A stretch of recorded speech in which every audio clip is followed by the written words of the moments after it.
Hey, we are live, Trevor, and thank you very much for joining. We are live on LinkedIn, Twitter, as well as on YouTube, my channel.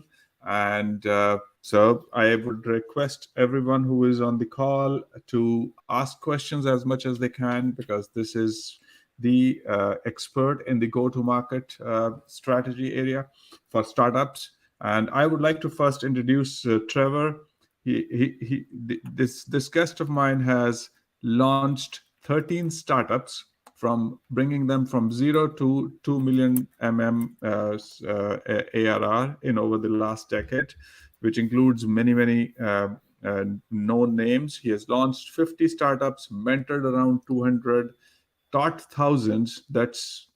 And taught marketing, branding, revenue to more than even 1,000 startups in accelerators. That's a pretty impressive resume. And I must add, these accelerators were all over in Northern America and Europe. Am I correct? Yes, sir. Yes, sir. Okay, awesome. And he's also the founder of an agency called CrowdTamers, which helps in new startups and their products launch.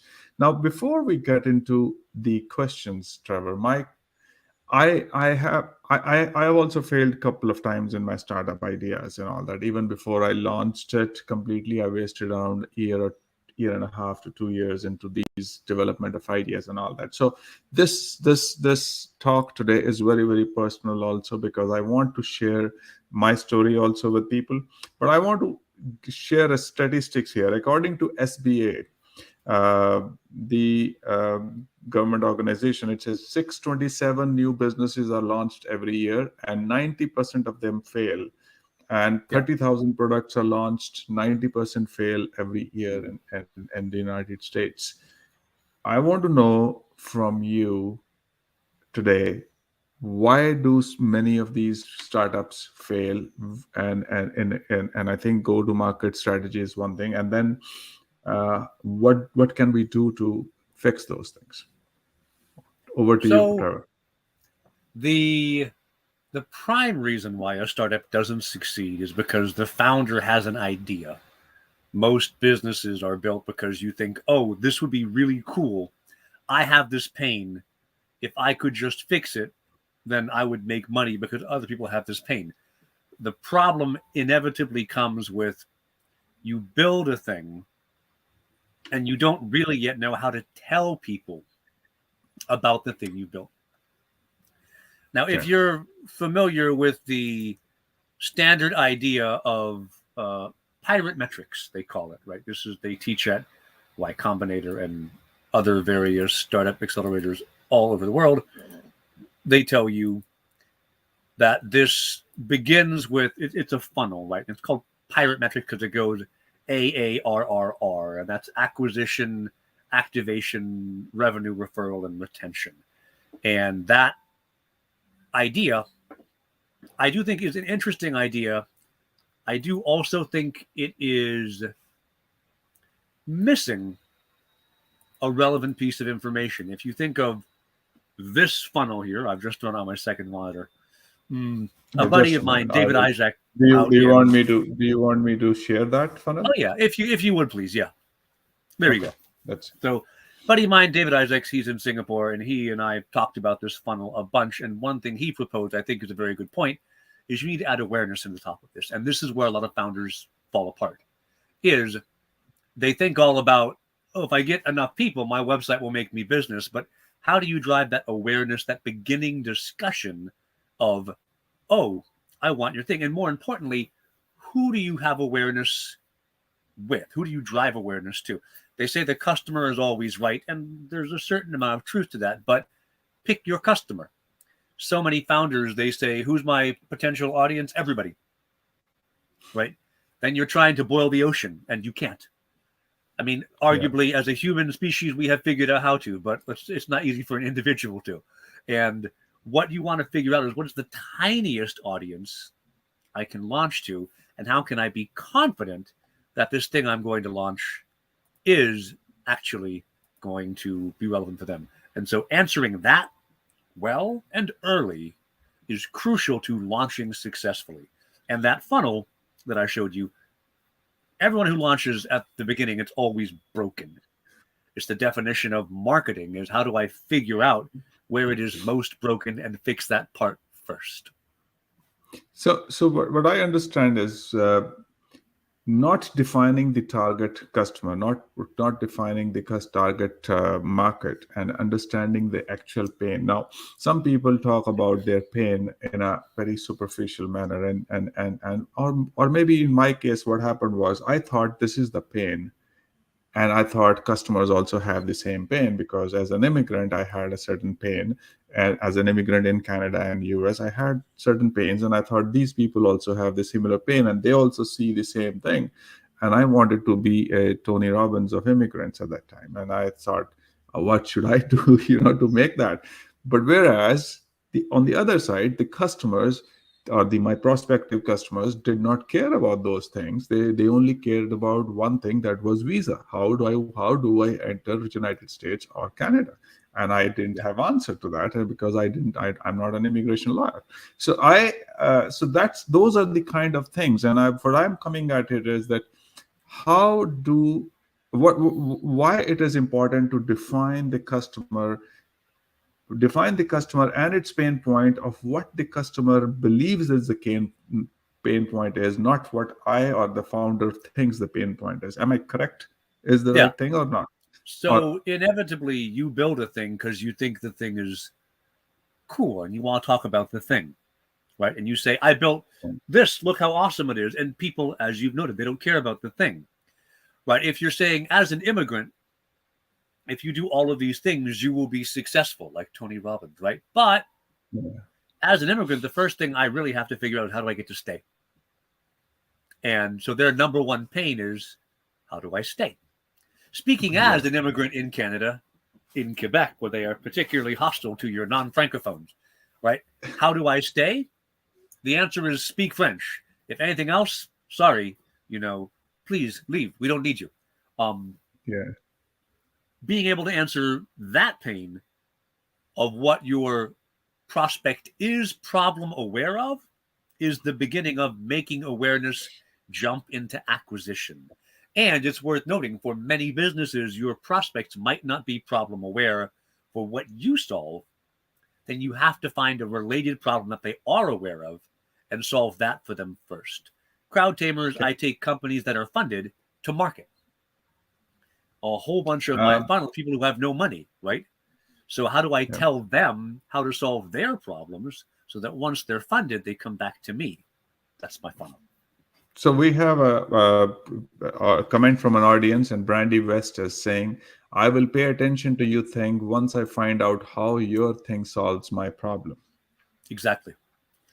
And then you have to take what you've built and relate it to a top of mind problem. Everybody has 20 problems in their head at any given moment, right? So you got to find one of them and then hook on it and pull. And it has to be a sensible journey from, if you're helping people be more successful as immigrants, you don't want to start with, here's a better way to floss your teeth. The jump is too big. But I agree. If being a successful immigrant requires this and this and this and this, and the first part is visa, and you don't really want to sell that part because it's a very fungible good. A bunch of people solve this. But if you get them here, then you can bring them down the journey. That works really well. One of my top performing funnels for my business, I give away a pack of ad templates for Facebook ads. And I advertise to give them away, which is stupid because I'm not making any money. I'm spending money to get you to download a free thing. And worse yet, I'm spending money on Facebook likes, which is probably the dumbest thing you can throw your money away on because Facebook likes are worthless. But everybody who likes my ad on Facebook instantly gets a DM from me. Hey, here's the link to the ad pack. And by the way, here's the link to the book that tells you how to use the ad pack. It's normally $8.50. I'll give it to you for $4.25. And already now, enough people buy the book. They came for the free thing. They buy the book. I'm already almost at break even. And then everybody who's joining this, right? I sell my course. I sell my consulting services. I sell fractional work. I've got a funnel put together that starts with, what's your immediate problem? I need to make good ads. Now that I've got this ad template. Wait, how do I make them work? Funny thing, I have the next step for you, and that's what you have to solve. Yeah. So next time, so what from next points onwards, I will request you to give examples from your experience from a B2B SaaS products and all that, Sure. because that's where that's the main audience I think we have, and other products also. So another thing, you talked about product messaging, I think, and you talked about how the value, and I would like to go deeper into how to create the value proposition. Do you think that the value proposition and the product messaging is also one of the reasons why go to markets fail, or do you want to talk about something else? So that is a big part of why it works. And I'll give you an example from a B2B SaaS startup. Back when I was CMO at Unito. Unito is a startup. I'm actually wearing their shirt today, which is why I thought of them. They're a startup. They're kind of like Zapier. They integrate different tools together, but they're only for task management software. So Trello, Jira, Asana, like the software you use to manage your work. And one of their initial thoughts as I come on board as their very first non-tech hire was we just tell people we synchronize your work tools together, and they want that. And yes, sometimes, but largely no. The problem you're really solving is how to work with that team over there. Right? I'm the marketing team. We use Asana because it's pretty. I have to work with the development team because there's a feature we're going to launch. They use GitHub because that's where they live. How do we track the work we're doing? We can't. So the problem we were solving wasn't sync your work tools together. It was connect your company together and make your departments collaborate better. That's the problem, is a lot of wasted effort. Like we would have people take out their personal credit cards and put $10 a month on their own credit card because it made their life so much better as a PM. They knew they wouldn't get permission from their boss for the credit card off, but they would spend $10 a month because it improved their quality of life, right? Like when you got that level of, once they see it, they go, oh, wow, it makes my job better. Cool. But you bring the right people into the funnel. You bring people who go, I'm stuck working between these two teams and it's awful. We solved it for you. Excellent, right? What is it you can do for your B2B SaaS product where when you bring somebody into the funnel, you brought them on the real problem they want to solve, right? I have to work with these two teams and they don't get along. And suddenly you make it where they go, now this is much better, right? I have to do expense tracking and it's awful. And this is better. Whatever the pain is they have, solve the pain. Not, hey, we digitize receipts. I don't care. I made expense tracking better. I reduced your time to make reports every month by 4 hours. Phenomenal. I'm on board, right? That's the messaging then on this is you have to test several different ways to talk about it. If you have a work management synchronization app, how do you tell people what you do? And part of what we learned as we built many different niches over time is for different niches, you have different things you must say. One of the biggest use cases for Unito ended up being people who had Trello and they had 2 different Trello boards they wanted to connect. There's no way to do it in Trello. In Asana, you can do it without using a third tool. With Trello, you cannot. So we tell Trello users, this is how you make a roll-up of all of your boards in one place. We wouldn't say that to anybody else in the world, but for them, it works really, really well and brings in hundreds, thousands, I don't know how many now, of people every month to check out this tool. So for a given niche, how you talk about what you do is different, and you always want to solve the root problem, not what you actually built. Thank you. What else would you like to say about the broken funnels and how do you fix that? And then I'll ask you another question I have in mind.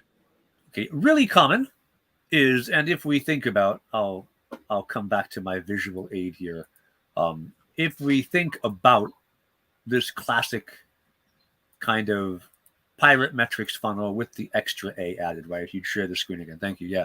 So there's these gaps, right? These gaps where you lose people from stage to stage. And one of the things you really have to get good at if you're going to validate a market idea, figure out where your funnel is broken and fix it to earn more money is you've got to figure out how to instrument properly for these stages.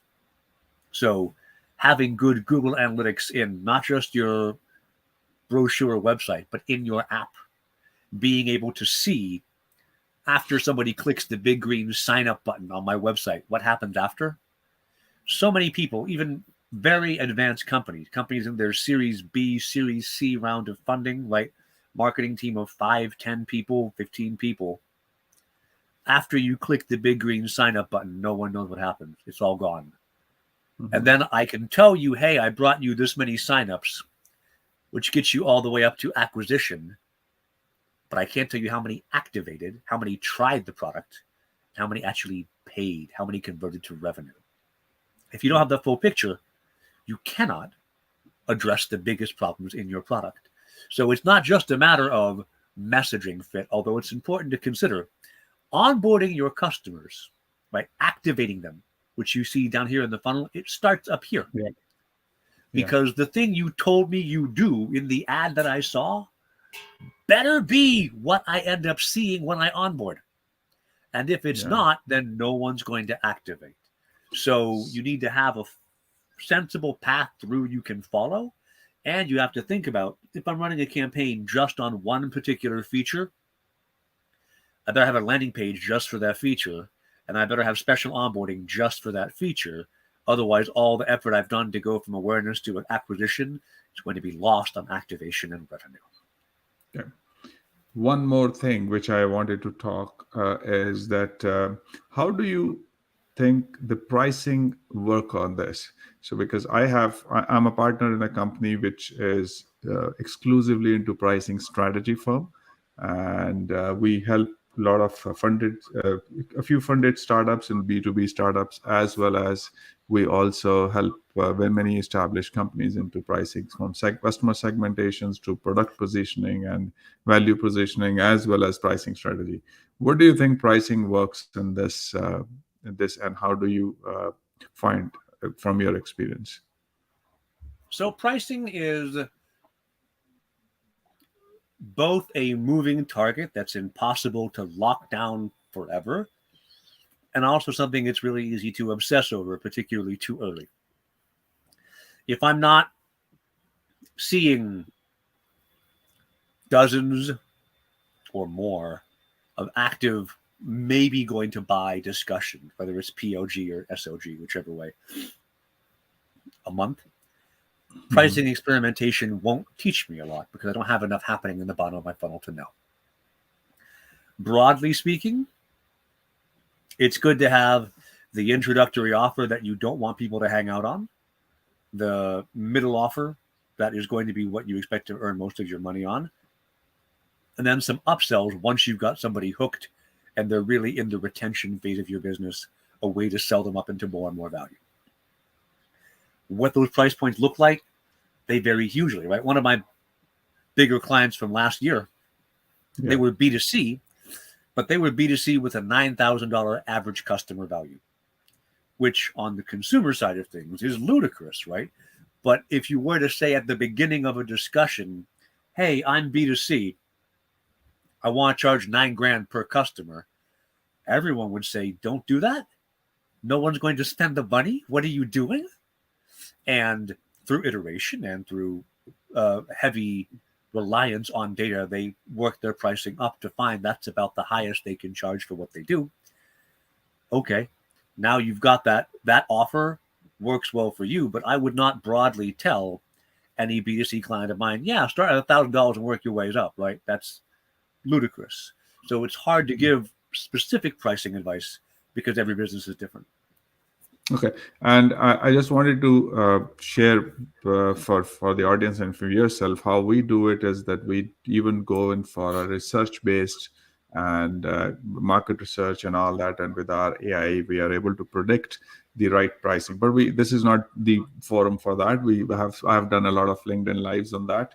I want to ask you, when I saw your funnel, there is one funnel, one step for retention customer. So I know awareness is important, acquisition is important, and you're looking at churning and activation, revenue, all of them are important.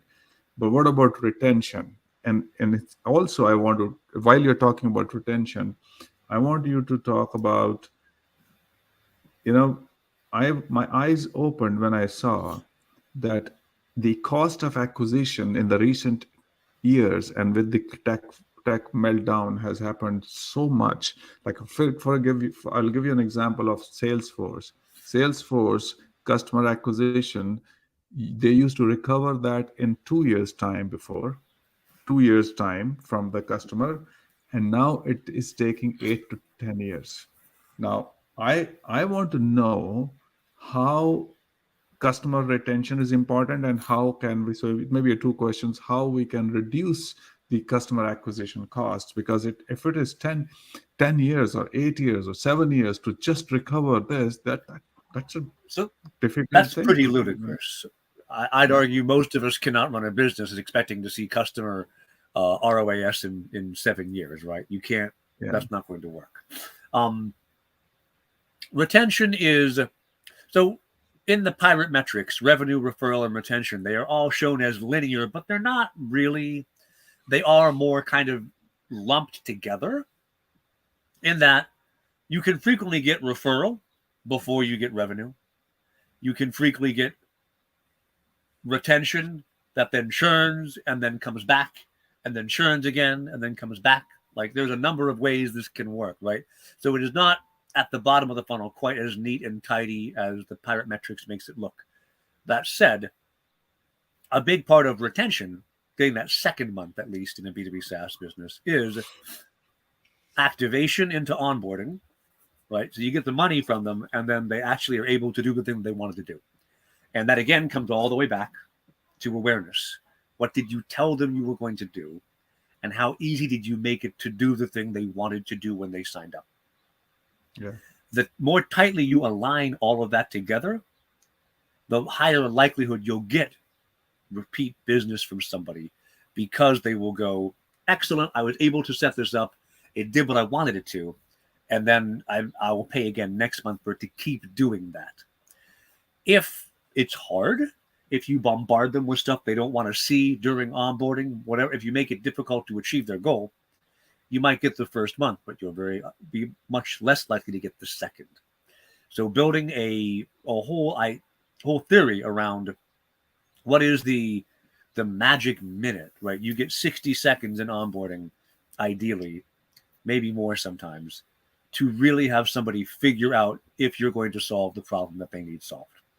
There are, of course, some examples of edge cases. Superhuman's a good one. They do a 30-minute onboarding live with every single customer. That then, one, forces behavior shift, begins to train folks on how to use Superhuman. Their retention's really high for folks who show up on those calls. Thinking of how you can align your business practice around that retention, it is usually, I think it's 300% more effective to retain a customer than it is to find a new one. Yeah. And that it gives us a chance to also do business profitably. I want to ask you another question. How important is how important is the quality of the people, like salespeople and all that, in the entire process which you have talked about? I think most of the things which you have worked on have been a B2B or B2C kind of companies, and they tend to do a lot of advertising and SEO and ad strategy and all that. What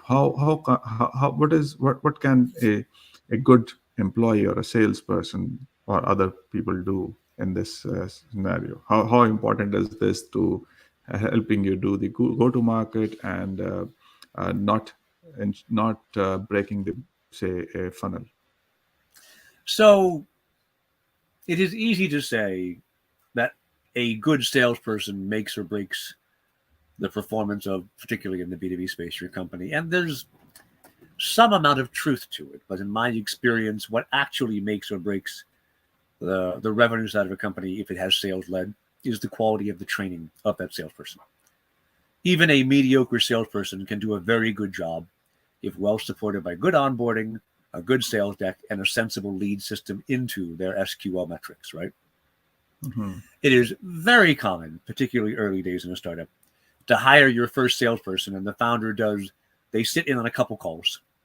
They say, you should have done this and this and this different. And they go, great, it's been a month, you're on your own, good luck. And you cannot have success with that. Like, that's impossible. As the founder for my company, I close probably 20-30% of the sales calls I get into, right? As the founder, somebody with 23 years of experience in marketing, where if a customer asks me anything, I know an answer.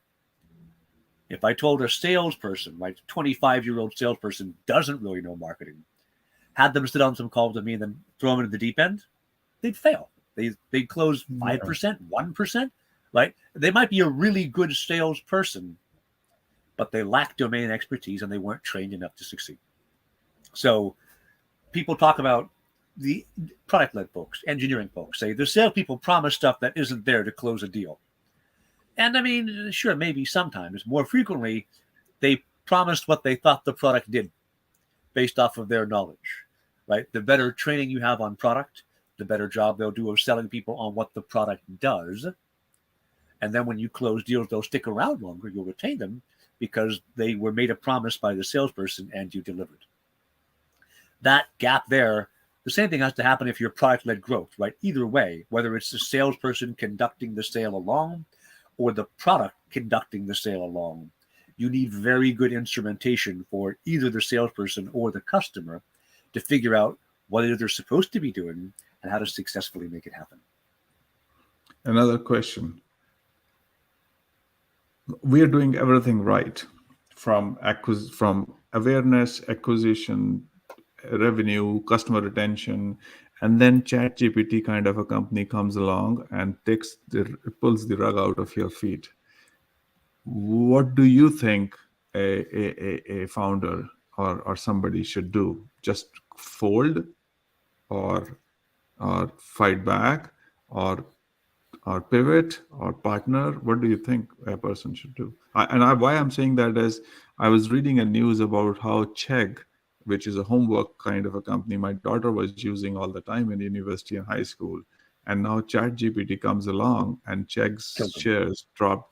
Terrible, situation they have. Yeah. And so maybe there are tens of other companies like that. There's a bunch, right? Anybody who does entry-level SEO work, those companies don't exist anymore. I'm doing for a client of mine on a little project, I'm spinning up 300 web pages in a week, right? All written by ChatGPT with some cleanup so it will pass AI detection filters. And it's costing me, I think, 9/10 cents per page, right? Why would I hire a content farm anymore? There's no point. So that business is gone. Okay, so you got a couple options. One is you can say, if you're Chegg's or a content farm, we're going to produce something that ChatGPT can't. We'll pivot. We'll move video, right? Or we'll be able to say, this content made by ChatGPT it hallucinates, it has errors, this and this and this is all wrong, and we don't do that, right? You can position yourself in opposition to them and saying we're better quality. And the last possibility is to say, all right, I've got business flow coming in. I'm going to lay off 85% of my staff, and we're all going to be AI, copy paste hands now instead. Either of these is possible. Any of these is possible. What you have to figure out at the moment where a depth charge explodes in your business's area is what is the best course for you and the best part of your company that you can make to survive what's happening now. I had last month basically $40,000 in monthly revenue either not agree to finish the contract they've started or just say, never mind, our marketing budget's quit and we're walking away, right? That was pretty traumatic for my company because I don't have enough of a margin to just swallow $40,000 a month. So, okay, I can either say, well, recession's coming, I guess I'll get a job.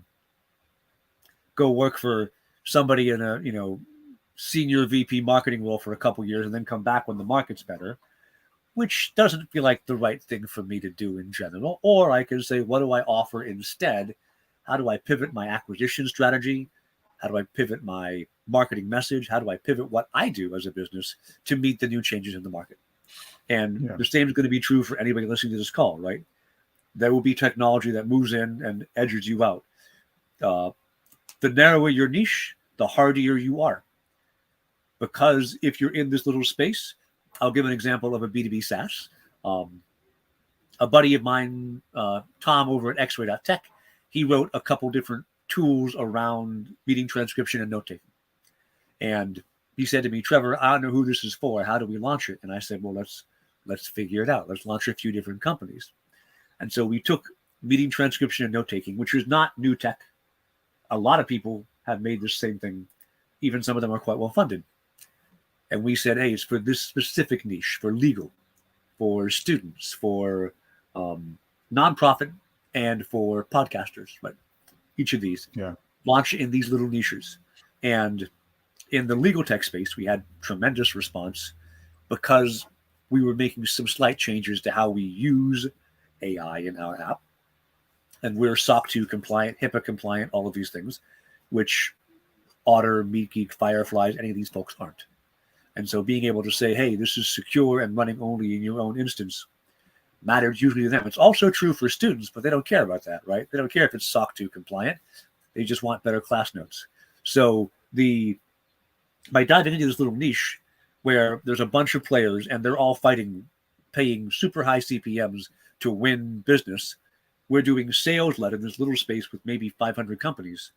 But any of them, if they close, will be worth, 50 to 200K a month. Okay. Yeah. You go find a little niche where you're protected and go chase that instead. Awesome. Anything else you would like to say to the audience about how to, when it goes wrong, and how to fix your broken funnels, or if anything I missed? So I mentioned your funnels basically are always broken, particularly when you start. Fundamentally, you want to see, I like using paid ads because it lets you steer very quickly and change things up. If you're running a paid ad campaign, you want to see 1.5 to 2.5% click-through rate on the ads in the beginning because you're measuring how much interest my audience has. If you've got 0.2%, your message is bad, your audience is bad, something's not working. Don't build there. You want to keep testing.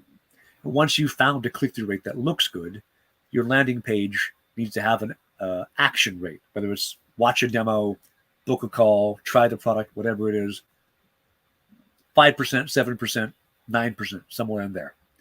If you're not there, you're bringing traffic and they don't care. Fix that. Then once you've got the ads are working, the landing page is working in product, it's a truism. Only 10% of the people who book a sales call or try the product will actually show up on time, be prepared, care, use the product, whatever it is. You want to bring that up to more like 20%. If you can make that 20%, then you can model out what did I pay for my traffic, how many converted, how many activated. There's my whole business. That right there, just nailing all of that, 3 different clients of mine last year raised a combined $33 million by being able to prove to their investors this works and it's scalable. Focus on that as soon as you can, even if you want to, before you have product.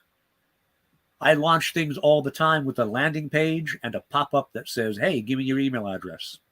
Yeah. And if you can't make demand happen there, don't build the rest of your product. If you have built a product, get your funnel built out this much, see what it costs, and then bring back to the pricing question. If I can reliably bring in people for $10 per marketing qualified lead, MQL, they've activated in product, I better be able to get 10% of them to buy.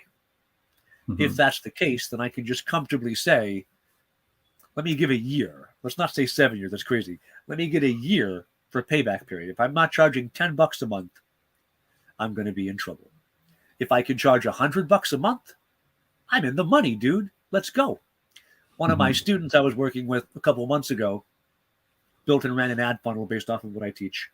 And he was paying $37 to sell a $1,000 boot camp. And he's like, these numbers are better than you'd said they'd be, Trevor. What do I do? And I said, spend all your money is what you do. You have 3,000% ROAS. Put every penny you've got into this until it stops working, right? Yeah. Make your ad campaign work, particularly if you've got money in the bottom of the funnel, and then go crazy with it. Cost to acquire will go up over time. Make money now, show an investor you've got something, and then go. Yeah, okay. Thank you very much. And great talking to you, Trevor. I would like you to come over again someday. And thank you very much for your time. Bye. Take care. Take care.